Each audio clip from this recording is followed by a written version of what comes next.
आज आपल्याबरोबर आहेत महाराष्ट्राचे मुख्यमंत्री, शिवसेनेचे पक्षप्रमुख माननीय उद्धव ठाकरे साहेब. आज संपूर्ण देश, महाराष्ट्र, संपूर्ण विश्व एका भयंकर संकटातून झुंज देत मार्ग काढण्याचा प्रयत्न करतो. आपल्या देशाची स्थिती चिंताजनक आहे.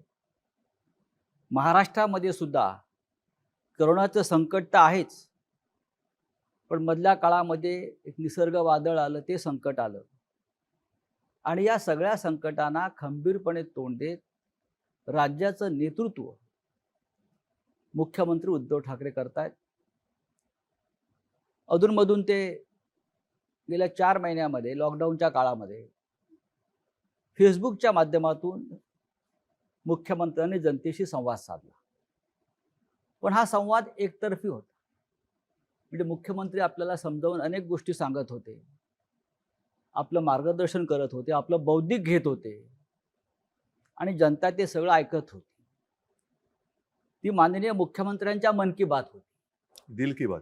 दिल की बात होती.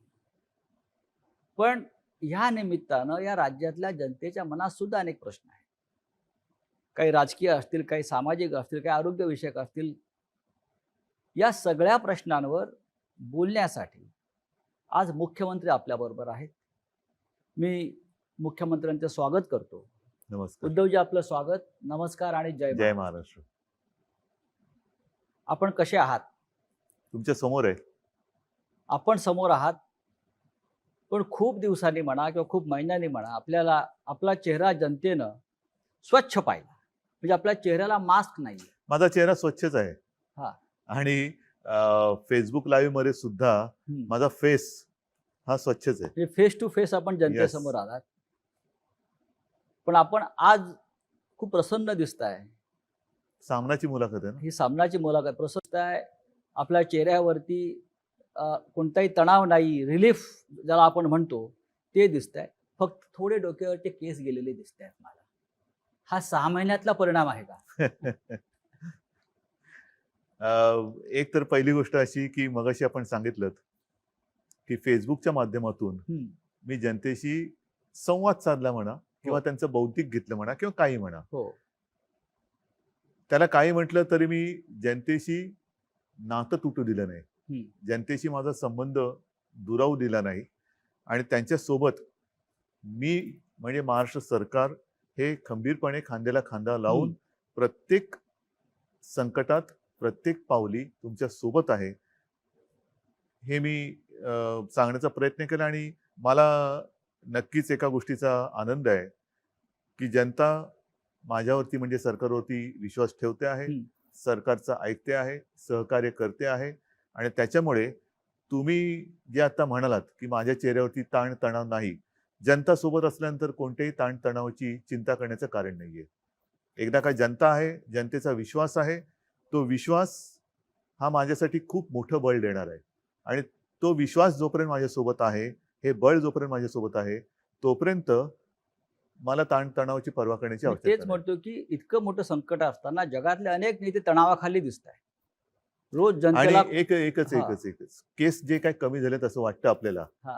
एक तर बऱ्याच दिवसांतर कालच मी केस कापलेत. तोपर्यंत गेले 3-4 महिने स्वतःचे केस थोडेफार म्हणजे अनेकांनी हे राष्ट्रीय कार्य आपापल्या घरामध्ये अनेक वर्ष केलं. आत्मनिर्भर म्हणजे आत्मनिर्भरतेचा जो प्रधानमंत्र्यांचा संदेश आहे. नाही, मी असं नाही म्हणत, आत्मनिर्भर एवढंच. बरं, बरेच दिवस आपण जनतेच्या आरोग्याची काळजी घेत आहे. अजूनही म्हणजे आपल्याशी बोलताना सुद्धा माझ्या डोक्यामध्ये सगळे एक गोष्टी ज्या काही माहिती आतापर्यंत माझ्याकडे येते. मी अनेक मुख्यमंत्र्यांची या काळामध्ये देशभरातल्या संवाद ऐकले, भाषणं ऐकली, प्रधानमंत्र्यांचं सुद्धा ऐकलं. किंबहुना आपल्याशी आपलं ऐकताना मला सारखं असं वाटायचं की जी जागतिक आरोग्य संघटना आहे, त्या जागतिक आरोग्य संघटनेला सुद्धा राज्याचे मुख्यमंत्रीच मार्गदर्शन करतायत. इतकं आपलं डॉक्टरी ज्ञान, वैद्यकीय ज्ञान आपल्या बोलण्यातून आणि एकंदरीत वर्तनातून दिसत होतं. हे डॉक्टरी ज्ञान आपल्याकडे आलं कुठून? ह्याला असं काही नेमकं उत्तर नाही. पण एक गोष्ट सांगतो, लहानपणी एक त्या काळामध्ये, आताचं नाहीये, त्या काळामध्ये एक प्रश्न नेहमी लहान मुलांना विचारला जायचं, मोठा झाल्यावर तू कोण होणार?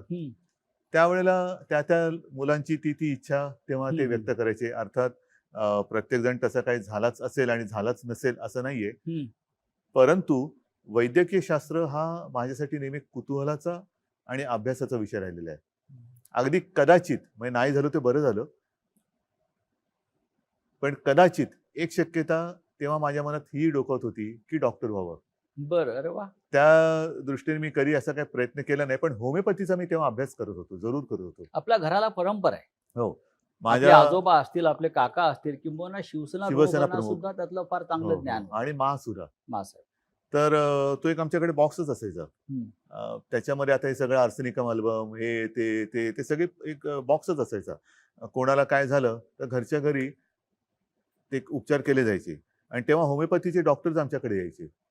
ॲलोपॅथी हा विषय खूप दूर होता. तो काळ एकूण वेगळा होता. आत्तासारखे सगळे उपद्व्यापी व्हायरस वगैरे बरं. त्या जमान्यामध्ये असे फार त्रासदायक नव्हते. आणि एक चांगलं छान असं आयुष्य होतं. त्या काळामध्ये मी होमिओपॅथीचाही अभ्यास करत होतो. कळत नकळत ती जी काही आवड आहे ती आज सुद्धा थोडीफार जिवंत आहे. आणि अनेकदा, म्हणजे काही वर्षांपूर्वी तुमच्या लक्षात असेल, आपल्याकडे बीडला प्लेग आला होता. हो. त्याही वेळेला मी शिवसेनेचं पथक पाठवलं होतं डॉक्टर दीपक सावंत यांच्या नेतृत्वाखाली. ते तिकडे गेलं. मग औषधं कोणती लागतील, काय लागतील, ती औषधं कुठून आणायची, मुंबईमध्ये पूर आला तेव्हा कोणती औषधं लागतील, हे एक थोडंसं मी एक तळमळीने करत असतो.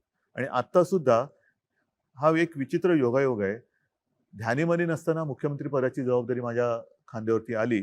आणि ती सुद्धा अशा वेळी आली की जागतिक एक आरोग्यविषयक आणीबाणी जणू काही त्यातनं आपण हो. जातो असा हा काळ आहे. आणि त्यावेळेला ही जबाबदारी माझ्या खांद्यावर आली म्हटल्यानंतर मग त्याच्या खोलात जाणं हे फार महत्वाचं आहे. पण तुम्ही कारण- खूपच खोलात गेला. हो, कारण त्याच्याशिवाय तुम्ही निर्णय घेऊ शकत नाही. नेमकं एखाद्याचं मूळ तुम्हाला कळल्याशिवाय तुम्ही निर्णयापर्यंत जाऊ शकत नाही.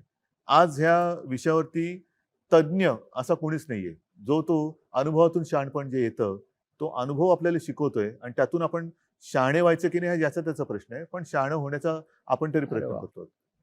तुम्ही, म्हणजे असं मला वाटतंय की तुम्ही जनतेला मार्गदर्शन करता करता या सगळ्या विषयावर, राज्याचे जी आपली प्रजा आहे, आपण त्याचे पालक आहात. करोनाबरोबर जगायला तुम्हीच शिकलेला आहात. सगळ्यांना शिकायला पाहिजे. हा. कारण त्या फेसबुकच्या माध्यमातून, आणि असं काही नाही की अजून मी ते थांबवलेलं आहे. बरं. येत्या काही दिवसात मी परत करेन. कारण अच्छा. हे करत राहावंच लागेल. हा. जोपर्यंत एक कोरोनासोबत जगणं आपण शिकत नाही आणि स्वीकारत नाही, तोपर्यंत ह्या काही गोष्टी अपरिहार्य म्हणून आपल्याला मानाव्याच लागतील, त्या कराव्याच लागतील. उगाचच फिरणं, उगाचच गर्दी करणं, ह्या काही अनावश्यक गोष्टी ह्या टाळाव्या लागतील. ठाकरे सरकार, आपण ठाकरे सरकारच म्हटलं पाहिजे, कारण जो असं नेतृत्व करतो त्याच्या नावानं ते सरकार ठीक आहे, ओळखलं जातं. पण ठीक आहे, मी नेतृत्व म्हणून हा एक भाग झाला. हो, हो. परंतु एक तर हे महाविकास आघाडी म्हणून 3 पक्षांचं सरकार सोबत, समर्थक आपले जे अपक्ष आहेत त्यांचं सरकार आहे. आणि त्याहीपेक्षा महत्वाचं, ज्यांनी हा प्रयत्न स्वीकारला, ज्यांनी ह्या प्रयत्नाचं स्वागत केलं, त्या मायबाप जनतेचं हे सरकार आहे. त्या सरकारला 6 महिने झाले. 6 महिने गेले फुकट. 6 महिने होऊन गेले. खरं म्हणजे एखाद्या सरकारला किंवा एखाद्या मुख्यमंत्री पदाला 1 महिना झाला तरी उत्सव साजरा करतात. सध्या उत्सवाला बंदीच आहे. बंदी आहे. आणि राज्यात व देशामध्ये अशी अनेक उदाहरणं आहेत की ज्यांना 2-4 महिनेही पंतप्रधानपदी किंवा मुख्यमंत्रीपदी राहता आलं नाही. आपण 6 महिन्याचा आपला पूर्ण झाला आणि अत्यंत व्यवस्थित तो पूर्ण झाला. हा 6 महिन्याच्या काळाकडे तुम्ही कसं पाहता? हा काळ कसा गेला? फार विचित्र पद्धतीने गेला. आपण जे म्हणालात ही गोष्ट खरी आहे की 1 महिना झाला, 100 दिवस झाले, 6 महिने झाले, हे सरकारचे वाढदिवस मोठ्या धूमधडाक्यात आतापर्यंत साजरे केले गेले. आता मला असं वाटतं विरोधी पक्षनेते पदाचे दिवस हे धूमधडाक्यात साजरे केले जात आहेत. अच्छा. असं दिसतं हे कोण. पण हे जे काही 6 महिने गेले, हे 6 महिने विविध आव्हानं घेऊन आले होते. आणि आव्हानं अजूनही संपलेली नाहीयेत. राजकीय आव्हान ठीक आहे, ते तर मी तुम्हाला सांगितलं, जोपर्यंत जनतेचं बळ माझ्यासोबत आहे, जनतेचा आशीर्वाद माझ्यासोबत आहे तोपर्यंत मी ह्या आव्हानाची पर्वा करत नाही.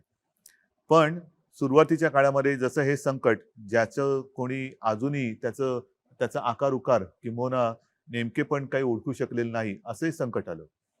एक गोष्ट लक्षात घ्या, आपत्ती ही काही नवीन नाहीये. आपत्त्या ह्या येत असतात, पण त्या आपत्त्या किंवा आपत्ती कशी असते, एक भीषण पूर येतो, भीषण भूकंप होतो, फार भयानक असते ती परिस्थिती. त्याच्यामध्ये एक सुनामी येते, एका क्षणात होत्याचं नव्हतं करून जातं. कदाचित असंही होतं की काही संकट जसं हे कोरोनाचं संकट आहे, हे जर आपण खबरदारी घेतलं नाही तर झपाट्याने लोक आजारी पडतात आणि मृत्युमुखी पडतात. पण ही जी संकटं असतात, वादळ असतं, जसं निसर्ग वादळाचा उल्लेख तुम्ही केला, भूकंप असतो, हे एका क्षणात निमिषार्धात ज्याला म्हणतो ते होत्याचं नव्हतं करून टाकतात. आणि त्याच्यानंतर आपल्याला फार जिकरीने जी लोक त्याच्यामध्ये अडकली असतील त्यांना सोडवण्याचं काम करावं लागतं, त्यांचं पुनर्वसनाचं काम करावं लागतं. परंतु त्यावेळेला कसं असतं की एकदा ते होऊन गेल्यानंतर आपण तिकडे आपल्याला कळते की कुठे कुठे काय काय बिघडलेलं आहे किंवा काय. जसं आता निसर्ग चक्रीवादळ, सुदैवाने त्याच्यामध्ये आपल्याला सुरुवातीपासून जरा काळजी घेतली म्हणून प्राणहानी ही कमीत कमी आपण ठेवू शकलो. तेवढी सुद्धा होता कामा नव्हती, पण ती कमीत कमी आपण ठेवू शकलो, मर्यादित ठेवू शकलो. आता तिकडे विजेचे खांब उन्मळून पडले, झाडं वृक्ष बागा त्याचं नुकसान झालं, घरांचं नुकसान झालं, शेतीचं नुकसान झालं. ह्याची नुकसान भरपाई आता आपण करत चाललेलो आहोत. नुकसान नाही पण भरपाईमध्ये एकच सेकंद, हे जे संकट आहे करोना, हे अजूनही संपत नाहीये. म्हणजे मी फेसबुक लाईव्ह मध्ये एकदा म्हटलं होतं, सरणार कधी रण. हे रण कधी सरणार हेच कळत नाही अजूनही. कारण तुम्ही याला रण मानताय. रणच आहे, रणकंदन आहे मोठं जागतिक. जसं मी मागेच म्हटलं होतं की वर्ल्ड वॉर आहे, तिसरं वॉर महायुद्ध, अगेन्स्ट व्हायरस. हे 2 महायुद्ध झाली. हे फार भयानक आहे, ज्यांनी हे खरं विश्वयुद्ध आहे, कारण त्यांनी पूर्ण जग व्यापून टाकलेलं आहे. आज सुद्धा अनेक देशांमध्ये ज्यांनी लॉकडाऊन उठवला घाई गर्दीने किंवा सगळं काही संपलं असं समजून लॉकडाऊन उठवला, ते परत लॉकडाऊन करतायत. काही ठिकाणी तर त्यांनी ऑस्ट्रेलियामध्ये वगैरे तुम्ही ऐकलं की एका विभागामध्ये त्यांनी सैन्याला पाचारण केलं. महाराष्ट्रामध्ये अशी वेळ आली होती का की तुम्हाला वाटलं की सैन्याला पाचारण करावं? महाराष्ट्रात सैन्य बोलवण्याची कधीच वेळ आलेली नव्हती. मध्ये ज्या काही बातम्या आल्या होत्या त्यावेळेला मी असं म्हटलं होतं, जी आपण मुंबईमध्ये फील्ड हॉस्पिटल्स केलेत, फील्ड हॉस्पिटल. कारण संकट म्हणजे ही साथ म्हटल्यानंतर साथ असते, एका झपाट्यामध्ये ती किती जणांना कवेत घेईल हे आपण सांगू शकत नाही. त्यावेळेला तुम्ही बघाल मुंबईमध्ये बेड्सची कमतरता होती, ॲम्ब्युलन्सेस नव्हत्या, औषधोपचार नव्हते, व्हेंटिलेटर्स, ऑक्सिजन जे कॉन्सन्ट्रेटर म्हणतो ते. ह्या सगळ्याची कमी का होती? कारण आपल्याकडे जी काही आतापर्यंतची हॉस्पिटल्स आहेत तेवढीच हॉस्पिटल्स होती. आणि हे जेव्हा माझ्या लक्षात आलं, किंबहुना ज्या वेळेला मला विधानसभेचं कामकाज चालू होतं तेव्हा अधिवेशन, तेव्हा पहिल्यांदा आपल्याकडे मार्चमध्ये महाराष्ट्रात पहिले रुग्ण सापडले. ती तीव्रता हळूहळू वाढत आपल्याला अधिवेशन सुद्धा 1 आठवडा कमी करावं लागलं. आणि तेव्हा जेव्हा पहिल्यांदा ब्रीफिंग झालं की ही अशी परिस्थिती आहे, तेव्हाच मी सांगितलं होतं की आपल्याला युद्ध पातळीवरती फील्ड हॉस्पिटल्स उभी करावी लागतील. आणि त्यावेळेला जर गरज लागली तर मिलिटरीच्या तंत्रज्ञानाचा उपयोग करून घ्या. कशी ते पटकन तिकडे करतात. एक गोष्ट आणखीन तुम्हाला सांगतो की याही बाबतीत आपल्याला लष्कराची मदत लागली नाही. आपण इथल्या इथे मला त्या गोष्टीचा एक अभिमान आहे की आपल्या ही प्रशासनाची टीम ही त्यांना जे आपण काही सांगू ते तत्परतेने काम करतायत. आणि म्हणूनच चीननी 15 दिवसात इन्फेक्शन हॉस्पिटल उभं केलं, आपणही 15 ते 20 दिवसात हे हॉस्पिटल उभं केलं आणि आणखीन या सुविधा वाढवतोय. या काळामध्ये आपण मगाशी प्रशासनाचा उल्लेख केला, ते उत्तम काम करते. या काळामध्ये 6 महिन्यामध्ये आपण मंत्रालयामध्ये कमीत कमी केलात असा आपल्यावरती एक सतत आरोप होतो. ठीक आहे ना, मंत्रालय आता बंद आहे. मंत्रालयामध्ये कमीत कमी जाणं, एकूणच मी आता त्या विषयावरती बोलतो की आता तंत्रज्ञान एवढं प्रगत झालेलं आहे. त्या तंत्रज्ञानाचा जर का तुम्ही उपयोग करू शकणार नसाल तर तुमच्यासारखे दुर्भागी तुम्हीच. आता तंत्रज्ञानाचा माध्यमातून, जसं आता आपली मुलाखत संपल्यानंतर मी अगदी घरी जाऊनच मुद्दामून सांगतो, घरी जाऊन माझ्या मुंबईतल्या महापालिका जे काही आपले आयुक्त आहेत, नुसते महापालिका एकटे नाही, सहआयुक्त उपआयुक्त ह्यांची मी एक बैठक घेणार आहे. हे रोजचं चाललंय. काल तर मी मराठवाड्यातल्या सर्व आमदारांची एक विदर्भाच्या काल माझ्या शिवसेनेच्या जिल्हाप्रमुखांची एक बैठक झाली, व्हिडिओ कॉन्फरन्स. परवा तिन्ही पक्षाच्या विदर्भाच्या आमदारांची एक व्हिडिओ कॉन्फरन्स झाली. म्हणजे मी घरात बसून सगळीकडे जाऊ शकतोय. एका वेळेला मी पूर्ण राज्य कव्हर करतोय आणि निर्णय घेतोय. करोनाशी लढण्यासाठी सरकारने योजना तर भरपूर केल्या. एक गोष्ट आणखी लक्षात हा. घ्या, फिरणं आवश्यक आहे मी नाही म्हणत नाहीये, पण जेव्हा तुम्ही फिरता तेव्हा एकाच ठिकाणी जाता. हो. पण ज्या वेळेला तुम्ही व्हिडिओ कॉन्फरन्सचा उपयोग करता तेव्हा तुम्ही सर्व ठिकाणी जाता. प्रवासाचा वेळ वाचतो. प्रवासाचा वेळ वाचतो. त्यानंतर यंत्रणा जी मग आता मी म्हणतो लावली विमानाने जाते. कशाला जाता, बैलगाडीतून का नाही जात? हम्म.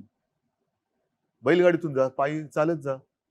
तंत्रज्ञानाचा उपयोग जर करणार नसाल तर मग त्या तंत्रज्ञानाचा शोध लावता ह्या कशाला? तंत्रज्ञानामध्ये तुम्ही अधिकाऱ्यांशी संवाद साधू शकता, पण जनतेशी संवाद कमी होतो असा साधारण एक आक्षेप आहे. आता सध्या तर आपली परिस्थिती लॉकडाऊनचीच आहे. होय. सभा समारंभाने तर बंदीच आहे. हो. जनतेला त्याच्यासाठी बोलवणं म्हणजे आपला नियम आपणच तोडणे. बरोबर आहे. आपला नियम आणि परत हम्म. आपण आता जसं आपण सुरक्षित अंतरावरती बसलेलो आहेत. मी मुख्यमंत्री आहे, माझ्या आजूबाजूला कोणी येणार नाही, पण माझ्या समोर माझी जनता बसली, तिचं काय? तिचं काय? ती जर का दाटीवाटीने बसली तर मी संवाद साधला, पण त्याच्यानंतर माझे जनता जे आहेत ते आजारी पडले तर त्या संवादाचा उपयोग पण काय? तुम्ही नियमाचं पालन करताय. नियमाचं पालन जर मी नाही केलं तर जनता का करेल? नियमाचं पालन जर मी नाही केलं मग ते सांगतील ना, लोका सांगे ब्रह्मज्ञान स्वतः कोरडे पाषाण. हे जे करोनाचे युद्ध आपण म्हणताय हे विश्वयुद्ध आहे. प्रधानमंत्री जे आपले मोदी जे आहेत त्यांनी सुरुवातीला सांगितलं होतं की हे महाभारताचं युद्ध आहे. महाभारताचं युद्ध हे 14 दिवस चाललं आणि करोनाचं युद्ध आपण 21 दिवसात संपवू. नाही, पण कठीण हे होतं. युद्ध 21 दिवसात संपलं नाही, किंबहुना ते वाढत चालले. जोपर्यंत आपण करोनासोबत नीट जगणं स्वीकारत नाही, आता स्वीकारतात लोक. त्याच्यामध्ये महत्वाचा मुद्दा जसं तोंडावर मास्क, आता आपण अंतर ठेवून बसलो नाही तर मी लोक परत याच्यावरती टीका करतील की नियमाचं पालन करताय हो. तुम्ही म्हणताय, पण आता तुमच्या तोंडावरती मास्क नाही. आपल्या आजूबाजूला कोणी नाहीये, हे मुद्दा म्हणून मी उल्लेख करतोय. आपल्यात सुद्धा अंतर आहे 6 फुट. आणि मोठी मोकळी ही आहे. जागा आहे, अन्यथा आपण बंद खोलीमध्ये हो. नेहमी मुलाखत घेतो. तर म्हणून मी सांगतो की जोपर्यंत तुम्ही सार्वजनिक ठिकाणी गर्दी करत नाहीत, तोंडावरती मास्क लावून फिरताय, त्याच्यानंतर तोंडाला हात लावत नाही, हात सतत धुताय, हे जे आहे हे एकमेकाला हे करोनासोबत जगणं. बरं. म्हणजे जर माझ्या बाजूला कोणी असेल आणि तो अनादराने माझी पण चूक होणार, पण तेव्हा तुम्ही मला सांगायला पाहिजे की जरा प्लीज असं करू नका. हम्म. हे जे आहे ना, हे मी म्हणतोय करोनासोबत जगणं. या काळामध्ये आपण या युद्धाशी लढण्यासाठी जेव्हा युद्ध होतं तेव्हा आपण रणगाड्या आणतो, क्षेपणास्त्र आणतो, बंदुकांचे दारू आणतो, सैन्य भरती करतो. ही युद्धाची आयुधं आहेत. आणि आपण जेव्हा युद्ध केलं, महाराष्ट्रात सुरू केलं, तेव्हा आपण मोठ्या प्रमाणामध्ये ICU, व्हेंटिलेटर्स, बेड, औषधं हा साठा केला. हे आरोग्यविषयक युद्ध आहे. पण इतक्या मोठ्या प्रमाणामध्ये इन्फ्रास्ट्रक्चर उभं करून सुद्धा लोकांच्या सातत्याने तक्रारी कमी आता झाल्या नाही येते. किंबहुना कोविड सेंटरमध्ये बेड नाही नाही, असं होत नाहीये. किंवा गेल्यावरती आम्हाला उपचार मिळत नाही. सांगतो, अशा प्रकारे सुद्धा काही तक्रारी तुम्ही इतकं प्रचंड काम केल्यावर सुद्धा जेव्हा आल्या तेव्हा मुख्यमंत्री म्हणून आपलं काय भावना राहिल्या? नाही भावना, इथे मी भावना वगैरे माझ्या पाळत नाहीये. मला काम करायचंय आणि जनतेला वाचवायचंय. जी तुम्ही गोष्ट म्हणताय ही सुरुवातीला मुंबईत होती, जे मी तुम्हाला सांगितलं. प्रामाणिकपणाने आपण कबूल केलं पाहिजे की ह्या व्हायरसचा प्रादुर्भाव, साथीचा प्रसार आणि आपल्याकडच्या सुविधा ह्याचा जी उपलब्ध होती हे विषम प्रमाण होतं. आता मुंबईत आपण अजूनही वाढवतो आहोत, परंतु आता हा व्हायरस ग्रामीण भागात पसरायला लागलेला आहे, इतर शहरात पसरतोय. त्या शहरांमध्ये आणि त्या ग्रामीण भागामध्ये जिथे या सुविधा अजूनही उपलब्ध आपण करू शकलेल्या नाहीत किंवा ज्या सुविधा आता बनतायत, तोपर्यंत तिथे ही तक्रार थोडीफार राहणार. आणि त्याच्यासाठी सर्व जिल्हाधिकाऱ्यांना माझ्या सूचना आहेत की जिथे जिथे तुम्हाला आवश्यकता असेल तिथे तिथे तात्काळ या सुविधा निर्माण करा. पण मुंबईत ज्या वेळेला आपण या सुविधा केल्या तेव्हा पावसाळा नव्हता, म्हणून आपण मोकळ्या मैदानात त्या सुविधा बिना कोणत्या अडचणीच्या आपण तयार करू शकलो. BKC मध्ये सगळ्यात मोठे इस्पितळ आपण उभं हो, केलं. गोरेगावचं नेस्को गोरेगावचं. त्याच्याहून मोठं आहे. त्याच्यानंतर वरळीला डोम आहे, आता रेसकोर्सला करतोय, मुलुंड चेक नाका आहे, दहिसर आहे. या सगळीकडे आपण का करू शकलो? कारण तिकडे आपण त्या काळाचा फायदा घेतला. कारण मुंबईमध्ये आपल्या आधी सुरुवात झाली होती या साथीची. आता काय होते, आता गावामध्ये किंवा इतर शहरांमध्ये पाऊस आता लागलेला आहे, त्याच्यामुळे अशी मैदानं तुम्हाला मिळणार नाहीत. बरं, या मैदानात सुद्धा नुसते आपण तंबू नाही टाकले, तिथे सुद्धा टॉयलेटची सोय ही परमनंट, म्हणजे त्याच्यासाठी सुद्धा सिवेज लाईन वगैरे टाकून घेतली, पाण्याची लाईन टाकली, म्हणजे कुठेही नंतर त्रास होता कामा नये ह्याची खबरदारी घेऊन या सुविधा तयार केल्या. आता गावागावात किंबहुना इतर शहरांमध्ये आपल्याला जे मोठे हॉल असतील किंवा काही ठिकाणी गोडाऊन्स असतील जे कव्हर्ड आहेत ऑलरेडी, अशा ठिकाणी आपल्याला ह्या कराव्या लागतात. किंवा ते जर का नसेल तर काही रिकाम्या बिल्डिंग आहेत का, आजही काही ठिकाणी आपण शाळा, कॉलेजेस किंबहुना हॉस्टेल्स हे क्वारंटाईनसाठी घेतलेले आहेत, कारण तात्काळ आपल्याकडे दुसरं काहीच नव्हतं. हे इतकं करून सुद्धा देशामध्ये रुग्ण वाढतातच आहेत. 10 लाखाच्या वर रुग्ण देशामध्ये गेले, त्याच्यापेक्षा जास्त आकडा हा असावा. महाराष्ट्राचा आकडा हा 3 लाखावर गेला 3 लाख एकूण, एकूण. म्हणजे पहिला रुग्ण जो आता बरावून घरी गेलेला आहे त्याला सुद्धा त्याच्यात पकडलं जाते. आणि हे मुंबई खरं 1 चूक आहे. लाखावर गेले. हो, पण आता म्हणजे जे बरे होऊन गेले तो त्याच्यामधले फिगर दिल्या जात नाही. नाही, तो धरता कामा नये ना. तुम्ही तुमच्या महाराष्ट्राला किंवा देशाला पंतप्रधान किती असं विचारता का? मग नेहरूंपासून पंतप्रधान धरणार का? महाराष्ट्रामध्ये सुद्धा यशवंतरावांपासून मुख्यमंत्री धरणार का? असे सगळे मुख्यमंत्री किंवा सगळे पंतप्रधान एकत्रित धरत नाहीत. आत्ता किती पंतप्रधान? 1. आत्ता किती मुख्यमंत्री? 1. आतापर्यंत कोण कोण होऊन गेले? हे होऊन गेलेले. म्हणजे आता आकडा कमी होतो. कमीच आहे. हा, असं नाही मी म्हणत, काही ठिकाणी वाढतोय. एक आणखीन महत्वाचा मुद्दा घ्या लक्षात, की ही साथ आहे, आकडा वाढतोय, तो थोडा वाढणार, पण याच्यामध्ये आपल्याला लवकरात लवकर तो रुग्ण ओळखून किंबहुना रुग्णाला जर का तशी लक्षणं आढळली तर त्यांनी लवकर पुढे आलं पाहिजे. मृत्यूदर कमी ठेवणं, औषध नसताना सुद्धा, औषध कोणते नाहीये पण त्याच्यावरती इतर जे काय आता उपलब्धता आहे त्याच्यानुसार उपचार करून मृत्यूचं प्रमाण कमी ठेवणं, हे आता आपलं मोठं आव्हान या आहे. क्षणी मुंबई नियंत्रणामध्ये येत असताना अजून मी त्याच्यावर तर काय बोलत नाही. मुंबईची एक मिनिट, असं अजिबात मी बोलणार नाही, कारण असं जर का आपण समज करून घेतलं तर आपण गाफील राहू. बरं. त्याच्यामुळे कृपा करून तुम्ही त्या आकड्यांकडे लक्ष देऊ नका. पण आज मुंबईच्या बाहेरची शहरं आहेत, कल्याण, डोंबिवली, हो. ठाणे, नवी मुंबई, अमरनाथ, पुणे, पिंपरी चिंचवड, हे भाग जास्त संक्रमित हो. झालेले आहे. आणि ती चिंतेची गोष्ट वाटते सगळ्यांना, कारण एकतर हे दाटीवाटीच्या जागा आहेत, नोकरी धंद्याच्या जागा आहेत, औद्योगिक वसाहती आहेत, आणि हाच पुणे, पिंपरी चिंचवडला परत लॉकडाऊन करावा लागला. ठाणे, कल्याण, डोंबिवलीला परत लॉकडाऊन करावं लागलं. नवी मुंबईमध्ये सुद्धा संकट वाढतंय. चंद्रपूर सारख्या ठिकाणी सुद्धा रुग्ण वाढतायत. हो. नागपूरला हो. चित्र वाईट दिसलं. ही वेळ परत परत लॉकडाऊन करण्याची सांगतो. का आली? सांगतो, ही केवळ आपल्यावरती चालेल नाहीये. हा. हे जी सुरुवातीला मी म्हटलं, हे जागतिक कटू सत्य आहे. जागतिक कटू सत्य आहे. आपल्याकडे नेमकेपणाने बोलणार किंवा तसं सल्ला देणारं जगामध्ये कोणी नाहीये. एका बाजूला लॉकडाऊन केला पाहिजे का, तर त्याला विरोध करणारे अनेक शहाणे आहेत. लॉकडाऊनने काय साधलं? लॉकडाऊन म्हणजे उपचार आहे का? लॉकडाऊनने आर्थिक संकट येते, लॉकडाऊनने अर्थव्यवस्था. ठीक आहे बाबा, तुम्हाला मग आम्ही उडून देतो. मग इकडे लोक जर का दुर्दैवाने त्यांना काही मृत्युमुखी पडले तर तुम्ही घेणार का जबाबदारी?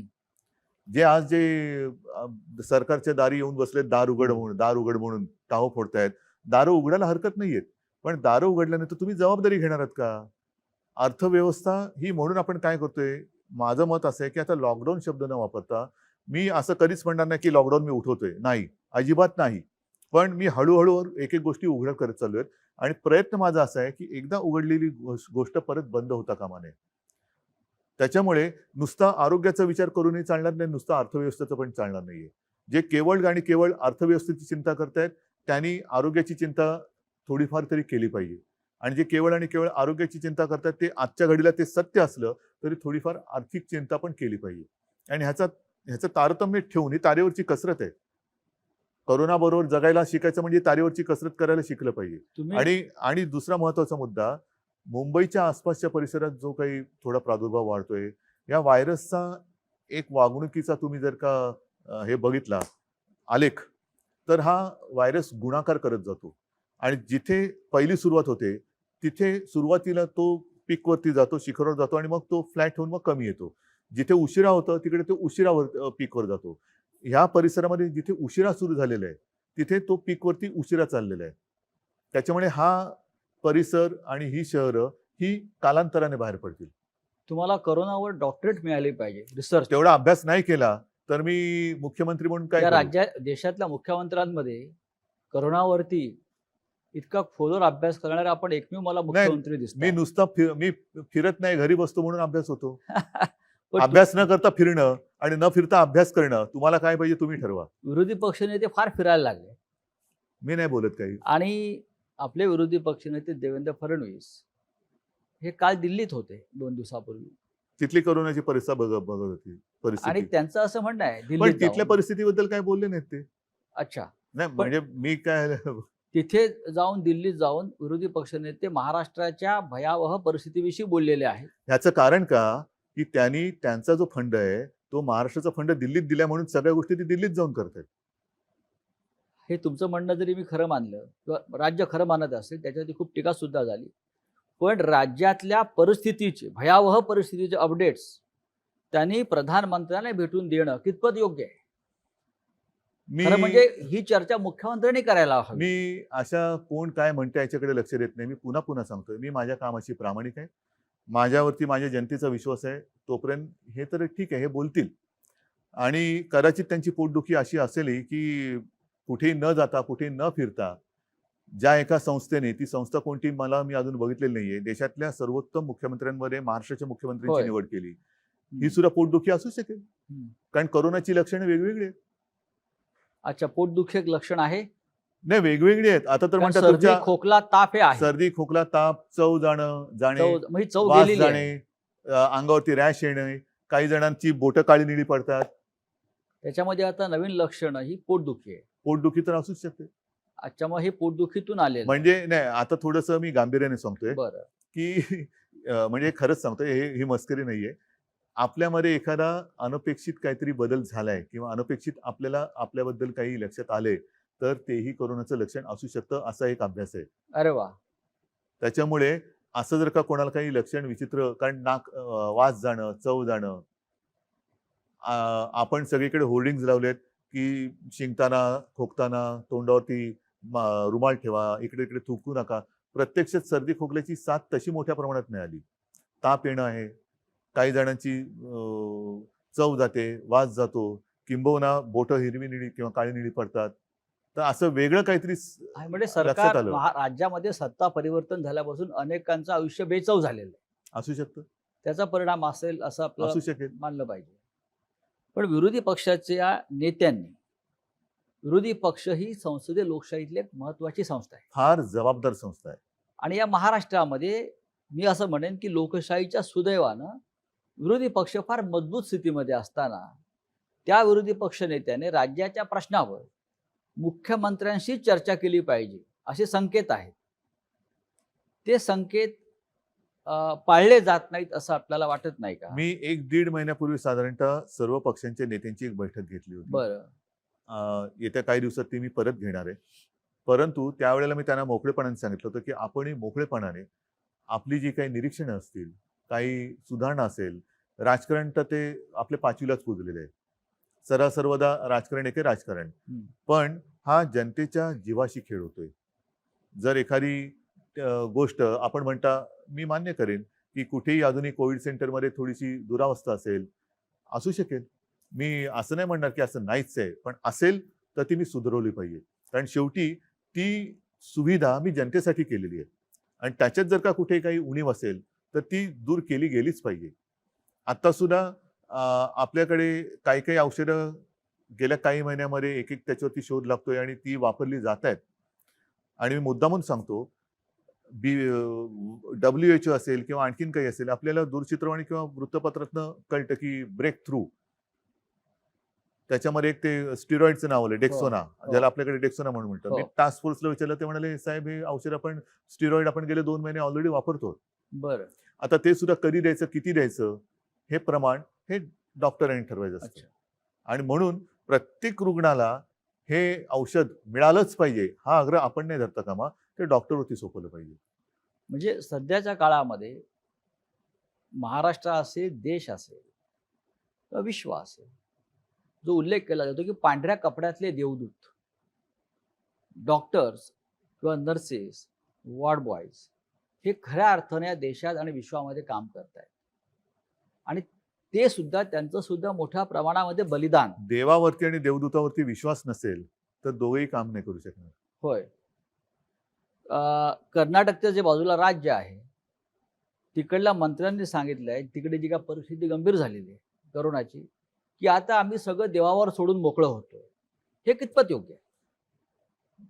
हे मी तुम्हाला म्हटलं ना, आता हा सुद्धा माझ्या फेसबुक लाईव्ह मधला मुद्दा होता. हो, सगळी प्रार्थना स्थळ बंद आहेत, बंद आहेत. मंदिरं बंद आहेत, सगळे बंद आहेत. मग देव आहे कुठे? देव कुठे गेला? तर तो देव आपल्यात आहे. हो. आपण एकमेकाला सावरणं, आपल्या डॉक्टरांच्या रूपातनं तो आपल्याला मदत करतोय. त्याच्यानंतर जसं मी म्हटलं की एक जनजागृती, एकमेकाला सावरणं हा सुद्धा फार त्याचंच एक हे आहे. असं पूर्वी आम्ही शाळेमध्ये असताना पिक्चर बघायचो. त्याच्यामध्ये देवा दिखायचं, त्या हातात अशी किरणं निघतात आणि तो चमत्कार होतो. कोणतरी मृत्युमुखी पडलेला पुन्हा जिवंत होतो, आजारी पडलेला पुन्हा बरा होतो. तर ते शेवटी देवाचा आशीर्वाद म्हणजे ते औषधाच्या रूपाने त्याला मिळणं, वेळेवरती रुग्णसेवा मिळणं, या सगळ्या गोष्टी ही तीच गोष्ट आहे, मला असं रुग्णसेवा. वाटतं शरद पवार काल ह्या विषयावरच बोललेले आहेत का? काय? शरद पवार असं बोलले आहेत की अयोध्येतलं जे राम मंदिर उभं राहत आहे त्याच्यापेक्षा करोनाची चिंता जास्त आहे. मंदिराच्या माध्यमातून करोना बरा होणार नाही.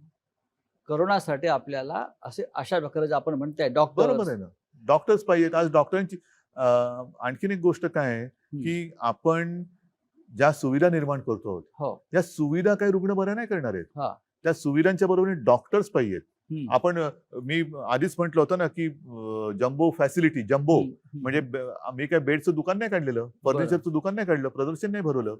त्याच्यावरती जेव्हा रुग्ण येईल तेव्हा त्या रुग्णाच्या आणि बेडच्या बाजूला डॉक्टर आणि ती सिस्टर पाहिजे आणि हातात औषधं पाहिजेत.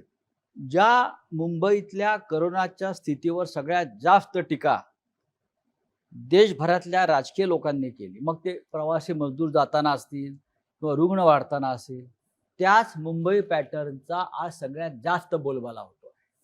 कोण करते? प्रत्येकाला मुंबई पॅटर्न लागू करा असं देशभरात वाटतं. कोण करते? सगळेच करताय.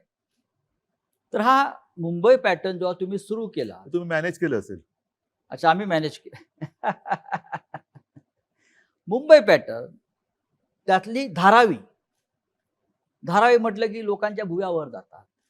खरं मोठं आव्हान आहे. पण जागतिक आरोग्य संघटनेनं फक्त धारावीचा उल्लेख केला आणि धारावी पॅटर्न हा उल्लेख केला. हे मला असं वाटतं या सरकारचं सगळ्यात मोठं यश आहे. महापालिका असेल, राज्य सरकार असेल, पण मुख्यमंत्री म्हणून आपण सतत मुंबई आणि धारावीवर लक्ष दिलं. हे आपण कसं करू शकला? ह्याच्यावरती मी तुम्हाला म्हटलं तसं आपल्या जनतेवरती आणि यंत्रणेवरती विश्वास. हा विश्वास जर का नसेल आणि प्रत्येक ठिकाणी जर का मी धारावीमध्ये चक्रा मारत बसलो असतो तर काय चाललं असतं? मी मुख्यमंत्री म्हणून जाणं म्हणजे सगळा तो लवाजमा माझ्याभोवती गोळा होणं. बरं, म्हणजे त्यांना कामाची ठिकाणी आणि कामं सोडून माझ्याभोवती गोळा होणं. ह्याच्या पलीकडे मी त्यांना काय सांगणार? पण एक गोष्ट नक्कीच समाधानाची आहे की WHOनी धारावीचा उल्लेख केला. त्याच्यानंतर काल परवाकडे वॉशिंग्टन पोस्ट मध्ये एक आर्टिकल आहे, त्याच्यात त्यांनी म्हटलं की मुंबई हे एक असं शहर आहे की ज्या शहराने कोणतीही माहिती लपवलेली नाही, लपवाछपवी नाही, बिलकुल नाही, जे आहे ते स्पष्ट आहे. पण तुम्ही लपवताय, काहीतरी लपवताय असं विरोधी पक्ष नेत्यांचं म्हणणं होतं. मृत्यूच्या आकडे लपवताय, रुग्णांच्या आकडे लपवताय. त्यांच्याकडे वॉशिंग्टन पोस्ट त्यांची स्वतःची यंत्रणा आहे का? असू शकेल की ज्या माध्यमातून त्यांना हे आकडे मिळत आहेत किंवा राज्यातल्या कारभाराविषयी माहिती मिळते. असू शकेल. पण ह्या ज्या काही गोष्टी आहेत, WHO आणि वॉशिंग्टन पोस्ट हे ह्या वृत्तपत्रात आणि त्या हेल्थ ऑर्गनायझेशननी देणं हे एक फार मोठं गौरवाची गोष्ट आहे. त्याच्यामुळे मी या गोष्टींकडे बाकीच्या गौरवाची गोष्ट आहे. मी त्याच्याकडे लक्ष देत नाही. धारावीत आपल्याला यश मिळत आहे. मी अजूनही बोलत नाही, कारण अजूनही संकट पूर्ण टळलं पाहिजे. आणि जर का मी कोणाचं आता मोठं कौतुक केलं तर गाफीलपणा मला नकोय, गलथानपणा नकोय. मुंबई सुद्धा हळूहळू स्थिरस्थावर होत आहे. पण मुंबईच्या रस्त्यावरती वडापाव कधी मिळणार? त्याच्यासाठी सुद्धा आपली ही हळूवार वाटचाल त्याच दिशेने चालू आहे. हो, जोपर्यंत मुंबईच्या रस्त्यावरती लोकांना वडापाव मिळत नाही तोपर्यंत मुंबई सुरळीत झाली असं कोणी या देशामध्ये मानणार नाही. वडापाव आहे, बऱ्याच गोष्टी आहेत. बर, दुसरा एक विषय महत्वाचा येतो आहे की या संपूर्ण 4 महिन्याच्या काळामध्ये आपण मंदिरांनाही लॉकडाऊन केलंय, देवही बंदिवान आहेत. देव आपलेच आहेत. मंदिराची टाळी कधी उघडणार? देव म्हणतात मी तुमच्यात आहे बरं. आणि त्याच्यामुळे तुम्ही मंदिरात येऊ नका, तुम्ही हे पहिले सांभाळा. जसं गाडगेबाबांचा एक उल्लेख, हो. माझ्या आजोबांनी मला ती सांगितलेली गोष्ट, मला हो, वाटतं त्यांच्या हो. चरित्रात पण लिहिलेली आहे. होय. गाडगेबाबा पंढरीला जायचे, पंढरपूरला. यात्रा असायची, वारी, जसं ती या वेळेला वारी होऊ शकली नाही आणि गाडगेबाबा जायचे ते दर्शनाला मंदिरात जायच्या आधी किंवा ऐवजी चंद्रभागेचा काठ हा सकाळ झाली का खराट घेऊन साफ करायला लागायची. आणि त्यांना कोणी विचारलं काय बाबा दर्शन घेतलं का, तर अरे हे बघ हा माझा विठोबा आहे, अच्छा. हे गोरगरीब माता भगिनी मायेबाप सगळे आलेले आहेत, इकडे ही सगळी अस्वच्छता माजली तर रोगराई येईल, मग त्याचं काय होणार, त्याच्यामुळे ते त्याची सेवा कर सांगायची. आपण त्या गाडगे महाराजांची आणि परंपरा आणि ते स्वतः हे घराला घेऊन काढायची. आता आम्ही त्यांच्या नावाने अभियान करतो, पण स्वतः काय करतो, स्वच्छ केलेल्या कोपऱ्यामध्ये जाऊन झाडू मारून फोटो काढतो. गाडगे महाराजांची परंपरा महाराष्ट्राला जशी लाभली आहे तशी ठाकरे कुटुंबाला आहे ना, प्रबोधनकारांपासून किंवा त्याच्यामुळे माणसाचा काही देव गोष्टी त्यांनी पाहिला. या माझ्या आजोबांकडनं त्यावेळेला मी त्यांच्या आठवणीच्या स्वरूपात ऐकलेल्या आहेत. आता महाराष्ट्रामध्ये अनलॉक 2 सुरू आहे, अनलॉक शब्द सोडा, अनलॉक लॉक ज्याला तुम्ही पुनश्च हरिओम म्हणताय. पुनश्चार्य म्हणतोय किंवा मिशन बिगिन अगेन, होय. ते करताना नीट तो समजून घ्यायला पाहिजे विषय की लॉकडाऊन हा केलेला आहेच, लॉकडाऊन आहेच, त्याच्यामुळे ह्याच्यानंतर काय होणार, त्याच्यानंतर काय, लॉकडाऊन आहेच, पण आपण एक एक गोष्टी सोडवत चाललेलो आहोत.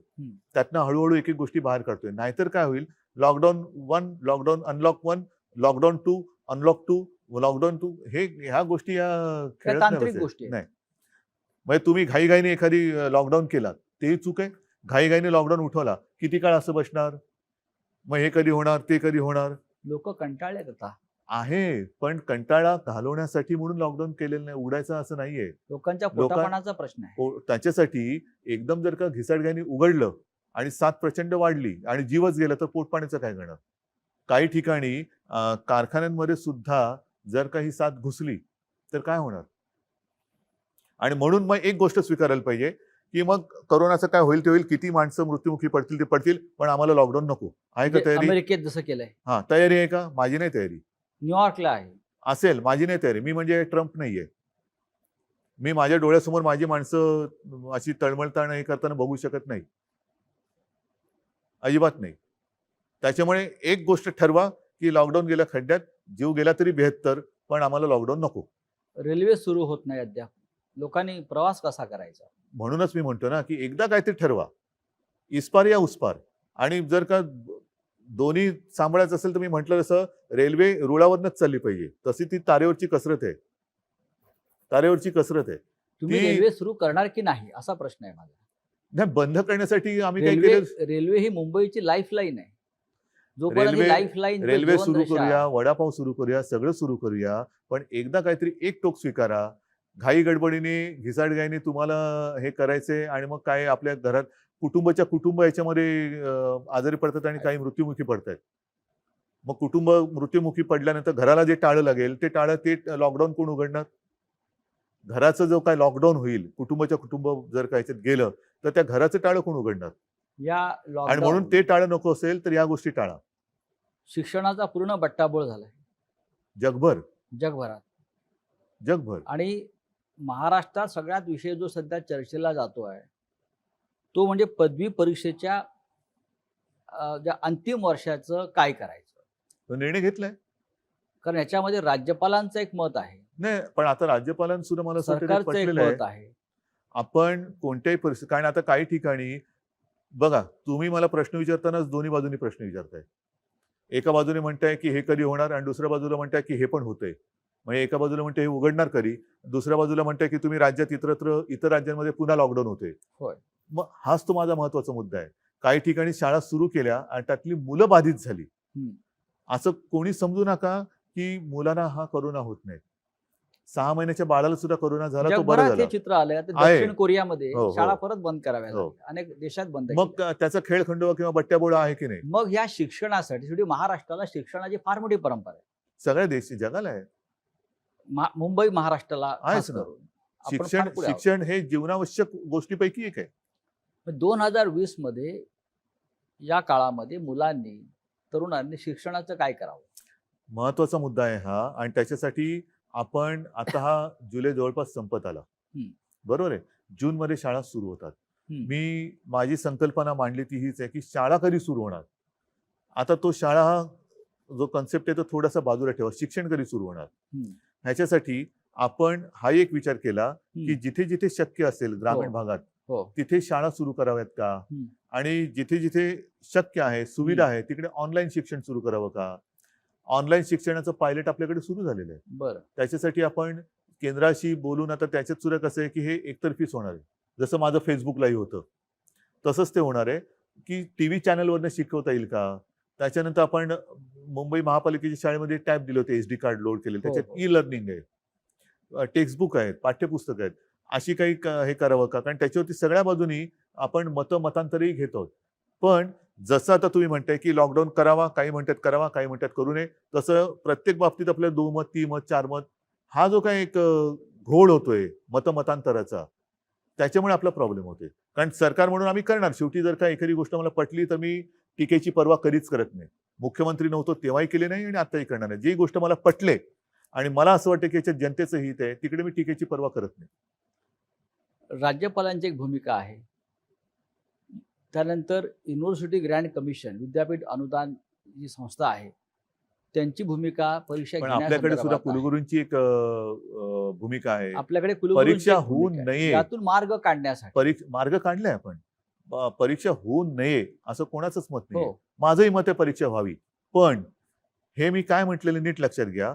आपण अंतिम वर्षाच्या मुलांना जी काही आतापर्यंत सेमिस्टर झालेले त्याचं ऍग्रिगेट करून मार्क देऊन त्यांच्या आयुष्यातला एक अडथळा दूर करावा, त्यांना पास करावं. त्यांच्या शेवटी एक सरासरी हा एक प्रकार असतो, म्हणून त्याला सरासरी म्हणतात. सरासरी मार्क देऊन त्यांना रिझल्ट द्यावा. ज्यांना कोणाला वाटतं की मी ह्याच्याहून चांगली कामगिरी बजावू शकतो, त्यांना आपल्याला जेव्हा शक्य होईल, आता हे आपण मे महिन्यात बोलत होतो, जून महिना गेला, जुलै गेला, केव्हा शक्य होईल. आता तरी आपल्या समोर तसं काही दिसत नाही, कारण आता ग्रामीण भागात सुद्धा तो पसरतोय कोरोना. जेव्हा शक्य होईल तेव्हा आपण परीक्षा जाहीर करू, परीक्षा घेऊ. ज्यांना असं वाटतं की आम्ही परीक्षेला बसू शकतो आणि आम्हाला बसायचंय, परीक्षेला बसा. आणि तेव्हा मात्र तुम्हाला एकच काहीतरी ऍक्सेप्ट करावं लागेल, एक तर ऍग्रिगेट केलेल्या मार्क्सचा एक रिझल्ट घ्या किंवा परीक्षेचा. नोटबंदी हे मोठं संकट होतं. त्यात हजारो लाखो लोक बेरोजगार झाले आणि त्याचे परिणाम देश आजही भोगतोय. विशेषतः याचा सगळ्यात जास्त फटका औद्योगिक राज्य असल्यामुळे महाराष्ट्राला बसला, त्याच्यावरती जास्त कोण बोलत नाहीये. आता पुन्हा करोनाचाच फटका औद्योगिक दृष्ट्या म्हणाल तर आपल्याच राज्याला बसतोय. आपल्या राज्यामध्ये पण एक संकट हे शेवटी संकटात सुद्धा प्रकार आहेत, मानवी आणि अमानवी. मानवी असो किंवा अमानवी असो, ते कोणालाच मानवत नाहीत. त्याच्यामुळे संकट हे संकट असतं. आताचं संकट हे अमानवी आहे आणि हे आपल्या हातात नाहीये. संकट हा व्हायरस जो आला तोच मुळातून बाहेरून आलेला आहे. यातून मार्ग कसा काढणार. हजारो लाखो लोक जे मार्ग बेरोजगार याच्यातून मुंबई महाराष्ट्र, मला असं वाटतं ह्याच्यातून मार्ग काढण्यासाठी पूर्ण जग धडपडत आहे. आणि आता सुद्धा प्रसार माध्यमातून ज्या बातम्या आपल्या समोर येत आहेत त्या आशादायक आहेत. याच्यावरती वॅक्सिन जवळ आपण गेलेलो आहोत, पोहोचतो आहोत. काल सुद्धा माझी काही जणांशी चर्चा झाली. येत्या काही महिन्यात कारण या वॅक्सिनची ट्रायल सुरू झालेली आहे. आता प्राण्यांवरती होते, एक ठराविक ग्रुपवरती होते, त्याच्यानंतर ती मोठ्या प्रमाणावरती होईल. असं करून आता तर बातमी आहे की ऑगस्टमध्ये आलं तर आनंद आहे. पण साधारणतः या वर्षाच्या अखेरीपर्यंत आपल्या देशामध्ये वॅक्सिन तयार होऊ शकतं असं चित्र आहे. शेतकऱ्यांचे प्रश्न नव्याने उफाळून येतील. सगळ्यांचेच आहेत. आता आजपासूनच महाराष्ट्रामध्ये दूध उत्पादक शेतकऱ्यांचं आंदोलन सुरू झालंय. त्यांच्या दुधाला भाव वाढवून हवाय. कोणाला भाव मिळतोय नीट? कोणालाच भाव मिळत नाहीये. त्याच्यामुळे हे संकट हे सर्वव्यापी आहे. त्याच्यामुळे कोणत्या एका वर्गावरती किंवा एका क्षेत्रावरती संकट आहे असं मानणं चूक आहे. आणि शेवटी सगळीच लोक जर का अन्याय होतो म्हणून बाहेर पडली तर मग माझं तेच म्हणणं आहे, मग एक तर तुम्ही एक काहीतरी स्वीकारा की जे काय होईल ते होईल, आणि नाही तर आम्ही सुरक्षित राहून व्यवस्थित शांतपणाने विचार करून ह्या संकटाला परतू. हा एक मार्ग आहे. नाही तर जे काय होईल ते होईल, मारतो उडी आम्ही. कारण खाजगी कंपन्या, खाजगी उद्योग यांनी तर नोकर कपात मोठ्या प्रमाणात सुरू केली. पण शासनामध्ये सुद्धा एसटी मधून 4000 लोक कमी केले. रेल्वेतून माणसं कमी केली जात आहेत, विमान कंपन्या, ह्या सगळ्या पब्लिक सेक्टरमधून जर अशा प्रकारे नोकर नाही, कपात सुरू राहिली ह्याच्यावरती तर खूप मोठा सामाजिक प्रश्न निर्माण होऊ निर्माण शकतो होईल. आणि ह्याच्यासाठी मला असं वाटतं वेगळी केवळ अट्टहासापायी आपली मतं मांडण्यापेक्षा एक जर का सगळेजण एकदिलाने एकत्र आले तर ह्यातनं मार्ग नक्की निघू शकतो. तसा मार्ग काढण्याचा माझा प्रयत्न आहे. परंतु तुम्ही हे करताय म्हणून माझा त्याला विरोध आहे, ही जर भूमिका घेऊन कोण येणार असेल तर त्यातनं मार्ग नाही निघू शकत. ही परिस्थिती सगळ्यांना सारखी आहे. फटका कमी जास्त प्रमाणात सगळ्यांना पडलेला आहे, पडणार आहे. याहीपेक्षा मोठं जे काही संकट आहे हे येत्या काळामध्ये कदाचित येऊ शकतं. पण सगळ्यांनी मिळून एकदिलाने जर संकटाचा सामना करायचा आहे म्हणून आले एकत्र आणि मार्ग काढायचा म्हटला तरच मार्ग निघू शकतो. याच्यामध्ये केंद्र राज्याला काय मदत करू शकेल? केंद्र आणि राज्य, केंद्राने आता मध्ये वेळोवेळी पंतप्रधान व्हिडिओ कॉन्फरन्सच्या माध्यमातून एक बैठक घेत असतात आणि ज्या काही गोष्टी कोरोनाच्या बाबतीत त्यांच्याकडे आपण मांडतो तशी त्यांची त्या बाबतीत मदत होते. आपल्याला जी 38,000 कोटीची मदत त्यांनी द्यायचं कबूल केलं होतं, ते पैसे राज्याला मिळाले का? येत आहेत हळूहळू.